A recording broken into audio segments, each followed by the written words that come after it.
This is Willow, and Willow is about a one and a half year old pit. And we have another dog in the house named Henry, but Henry's outside, so we can show you in this video how you can claim your personal space. That's Henry. So basically, these dogs don't have any respect for their human's personal space. They invade, they jump up, they try to take treats, they'll paw at their guardians, and all these things are really indicate a lack of respect the dog has for the humans. So you see I'm eating. If I let her eat, let her stay here, while I try to talk and eat at the same time. For dogs to be within 7 feet of anyone who's eating is a very disrespectful thing in the dog world. It's a way of challenging for that food. So I continue, and anything the dog does, if I don't specifically disagree, then I'm essentially agreeing with it. So what I want to do is I want to teach her to keep some distance. So basically, I went over off camera the escalating consequences I use for dogs. We're going to use a couple of them in this. One of them is going to be to stand up. So I'm going to try to establish a boundary going from this line, from here. So I want you to imagine there's an invisible line here.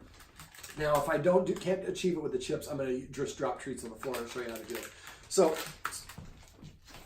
I'm just marching directly towards her. And once she's across the line, or she sits or lays down, I take a step backwards. Now, when I sit down, I lose some perceived authority, and the dog will often usually come up. So I'm beating her to the punch. She's trying to go past me because this is the living room. And I'm having my authority pointed towards her. She sits down, so I take a step backwards and I pause. So pause between each step.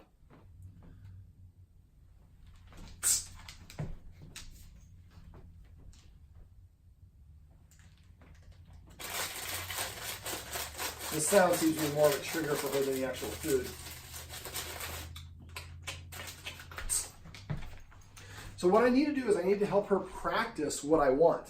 I'm disagreeing, but I'm not punishing her. Standing up is an authoritative position, and then marching towards the dog these are two ways that dogs communicate with each other.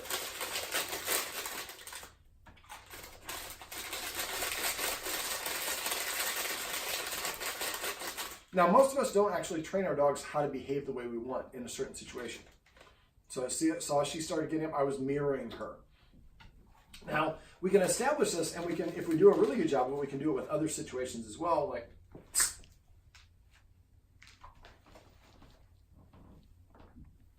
so she would like to normally get that treat, but because I've communicated and helped her practice, she's ready for it. She understands just because there's a treat on the ground doesn't mean I can get it. She's communicating she would like it, but just because we like things doesn't mean we get them. And helping the dog practice a little self-restraint and control is really helpful. Now, typically when this sort of thing happens, we're not ready for it. We're tired, we've been working all day, we just want to have a snack or eat our dinner at the couch and watch a little TV and unwind, and we don't have to deal with the dog. Well, dogs, I have a catchphrase, everything you do trains your dog, only sometimes you mean it. They're watching us all the time. So what I do, if a dog has a situation where it fails doesn't behave the way that I want, I ask myself or ask my client, have you taught the dog how to behave? And if we haven't, then it's incumbent on us to do that. What I do is I create stage scenarios or situations where I can help the dog practice. So a nice way to do this, a lot of times I'll do this with like the kitchen. The dog's not allowed to go in the kitchen when we're preparing food. Well, when we're cooking, we're distracted. We're putting the ingredients, we're stirring, and all the rest of that fun stuff. So instead what I do is I actually microwave some bacon or some lunch meat. Then I put it on the counter. And then, well, before I do this, I make the dog leave behind the boundary. Then I microwave the bacon, put it on the counter, and then I simulate cooking. I grab some pots and pans, I turn the starter on the flames on this oven or the stove and all this stuff, and I'm pulling stuff out of the fridge. And to the dog, it sure looks like I'm cooking. It sure smells like I'm cooking. So every time the dog approaches the line, I correct like that. Now, in that case, I'd be standing if I was in the kitchen. So you can hiss and then stand. I combine them there. And you keep doing this until the dog sits or lays down beyond the boundary. Then I put the bacon away and start the actual cooking. The dog doesn't really see a difference. We do the same thing in here with meals. We eat, the family here eats in front of the TV on like TV trays. Well, if you basically just microwave a piece of ham, then pull it out here and pretend like you're cutting it, it sure looks like your normal eating ritual. You're sitting in the same spot, you have the table in front of you, your chair and all the rest, or your glass and all this stuff. And when the dog sits or lies down, then you put that away and then you start eating your actual meal where you're not distracted. But if the dog tries to come in, you have to stand up and correct.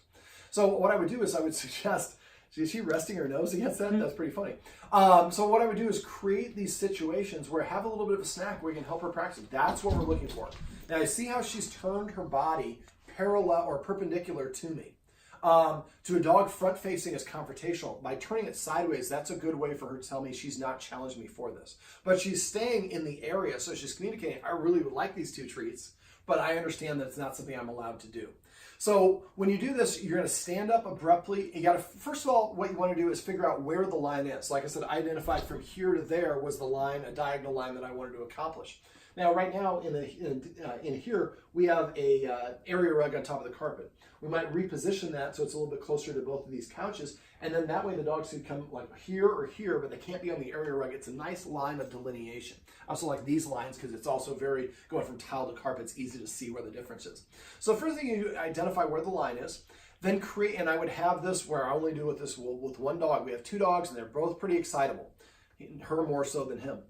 So exercise your dogs first, set them up for success. Also, do not practice this with both dogs at the same time.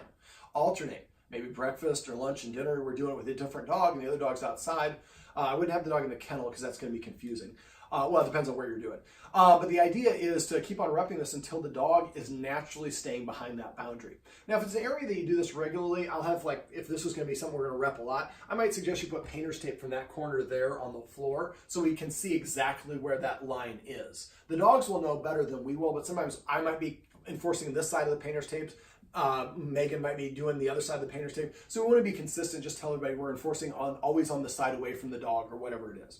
And then after a while we can pull that up and the dog knows, really we know where the line is. The dog's already known where it is the whole time. So set up stage scenarios where you can help your dog practice. It helps them practice some self-control, as well as if you let a dog within 7 feet of you when you're eating, that's pretty much the same thing as saying it's okay for you to grovel. Not disagreeing is pretty much the same thing as agreeing. So instead of doing this when you're eating and you're frustrated and you're trying to do it, your timing is poor, set up a stage scenario and practice and rep it enough till eventually a dog behaves like this. Then both dogs do it separately. Then do another stage scenario where you bring the dogs together. But this time, again, make sure that you exercise them. So the idea is if you have multiple dogs, more than 2, you bring the best 2 together once they've done it separately. Then you bring the 3rd one and you're establishing a behavior pattern and a habit. And after a while, the dogs will just stay behind there when you're eating dinner or cooking in the kitchen or whatever on their own. They're minding it themselves. The great thing about this is we're not using punishment. We're not telling the dog to go here, there, or elsewhere. Just don't cross the line and don't break other rules as well. But you can go over there, you can go over there. I'm not micromanaging, telling you where to go. Just don't break the rule. Well, this very well-behaved dog is Willow, and these are some tips and tricks that you can use on how you can establish an invisible boundary and teach dogs to respect your personal space.